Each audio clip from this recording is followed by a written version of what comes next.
Après 10 mois d'exécution, le programme régional d'intégration des marchés agricoles tient sa première mission conjointe de supervision. Ayant pris son envol ce lundi 13 novembre 2023, elle est une opportunité pour le gouvernement béninois et le FIDA de porter un regard critique sur l'état d'avancement du projet. Notre rôle est connu, c'est de nous inscrire dans les objectifs du projet tel que c'est défini dans le document de conception de ce programme régional et d'évaluer après, comme ça a été dit, après 10 mois de mise en œuvre, d'évaluer le chemin qui a été parcouru. On évalue d'un point de vue technique, donc des réalisations physiques.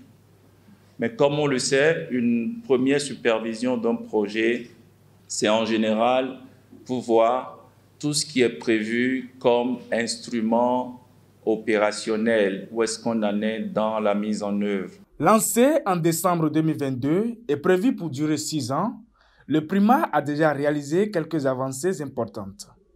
Tout ce qui est recrutement de partenaires de mise en œuvre est fait. Les conventions de partenariat et protocoles de partenariat signés avec les différents partenaires sont finalisés. En termes, pour ce qui concerne particulièrement les infrastructures à réaliser, les agences de mise en œuvre déléguées qui doivent être recrutées dans ce cadre sont, pour ce qui concerne les marchés, les pistes, c'est fait, mais pour les aménagements, la procédure est en cours et sera finalisée d'ici début 2024. Il y a un élément important, c'est ce qui concerne l'ingénierie sociale. La structure qui doit coordonner l'ingénierie sociale est recrutée et le défi pour boucler l'année, c'est de contractualiser avec cette structure de coordination de l'ingénierie sociale. Malgré ces résultats obtenus, le Prima a rencontré quelques difficultés en cours de chemin. Au cours des 10 premiers mois, on a eu des contraintes en termes de préparation des marchés, tout simplement parce que le plan de préparation des marchés dans lequel est incrusté celui du Prima, au niveau du ministère en charge de l'agriculture, ce plan n'a pas été vite publié.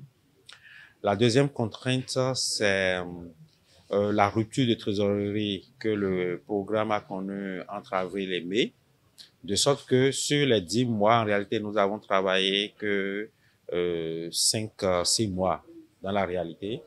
Lancés officiellement par le directeur de cabinet du MAEP, les participants à cette mission sont appelés à observer quelques précautions.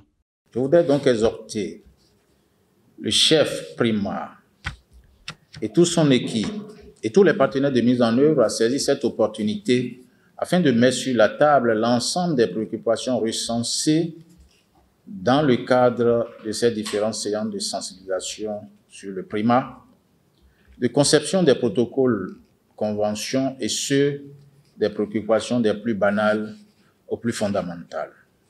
Celles-ci feront l'objet de discussions dans une atmosphère que je souhaite détendue, franche et faite de critiques constructives. À l'issue de ces analyses, la mission proposera les mesures nécessaires à la consolidation des résultats obtenus ainsi que de nouvelles orientations. S'étalant sur 2 semaines, cette dernière comprendra une visite de terrain dans quelques zones d'intervention du projet.